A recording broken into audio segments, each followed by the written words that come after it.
Every family has their favorite holiday desserts, and that's great.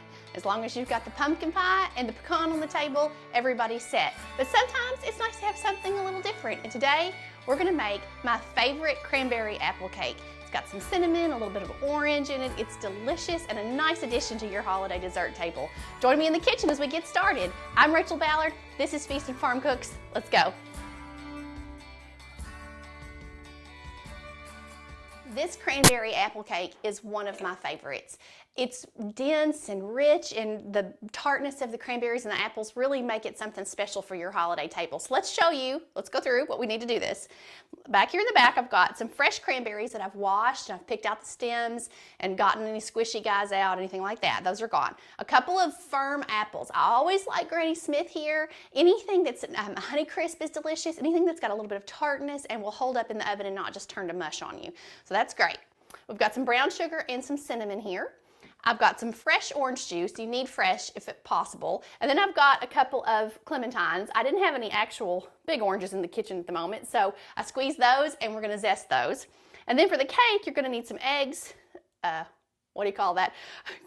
Sour cream, vanilla, flour, sugar, and some butter. So there's no leavening in this cake. You won't see it rise and puff up, but you're not gonna miss it. I promise you, you're gonna love it. So let's get started here. All right.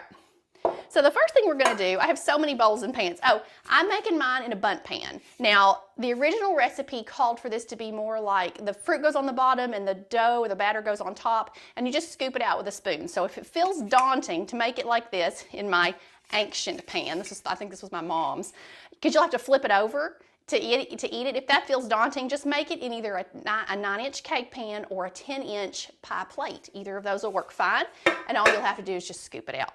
So, into our fruit, our apples and our cranberries, I'm just going to toss those together here. It's so pretty. It's such a pretty color combination. We're just going to add our cinnamon and our brown sugar. Get everybody out of the bowl there. We'll toss that really quickly together. When this cooks, because we've got the sugar in the bottom, it makes almost a syrup, a caramelization of the fruit, and it's just so good. In goes our orange juice. That's going to add enough of a tang to keep the sweetness down a little bit, so you're really going to like that. So we're going to add the zest of a couple of oranges. Now these are clementines, but they'll work. Everything's fine. It's just as long as you get the orange flavor in there. And these zesters are from Microplane, and they are lovely. They are sharp, and they make really quick work of just getting the zest. Now, and we're going to toss that together. It already looks delicious. It's going to be so wonderful. Okay. I lost a cranberry. It went flying. Okay, now I'm going to go ahead with my bundt pan here just because I like the look of that ring. But like I said, no reason to do that if you don't want to. So I'm going to spread the fruit evenly around the pan. Just get everybody in. We'll trade out bowls here because we've got to move to the next step. Okay, so that's in, and we can set that aside for just a couple of minutes while we make the cake. So I'll set them over there. Now, into our bowl for our cake, we're going to start by beating our eggs and getting some air into those. So 2 eggs to start. And I'm going to beat these just until they're a little bit lighter, they get a pale color, and they smooth out. So I'll be back in just a couple minutes. It's going to take me about 4 minutes, and I'll be right back. All right, so our eggs have built up a little bit of volume, and they're much lighter in color, so that's going to be fabulous. And then we're going to add a cup of sugar. These cranberries are very, very tart, so you want to make sure that we have that in.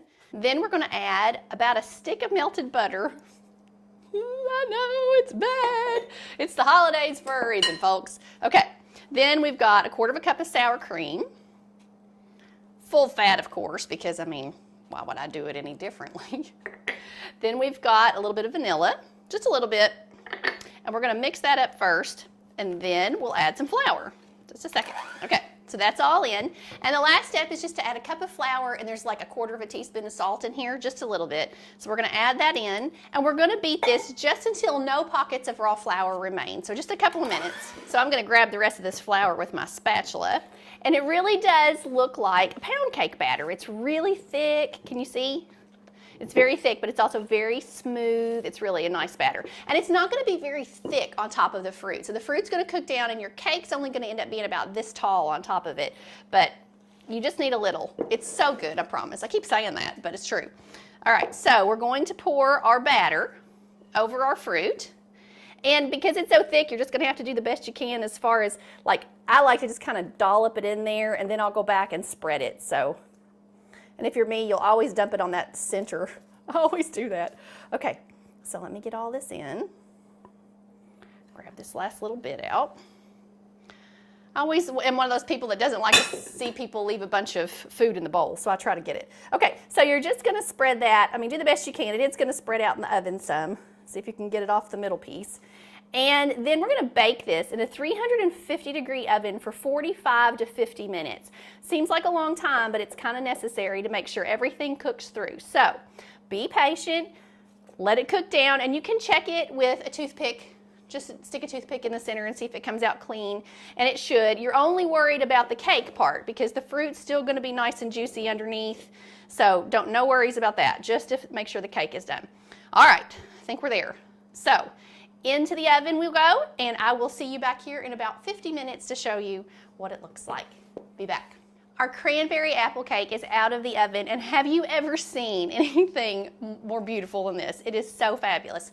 What I did was take it out, let it sit in the pan about 10 minutes. I took a sharp knife and went around the outside and then around the center of the tube of the bundt pan to loosen it thoroughly. I let it cool. It's going to sink, so it sunk down quite a bit. I let it just kind of sit there a little bit.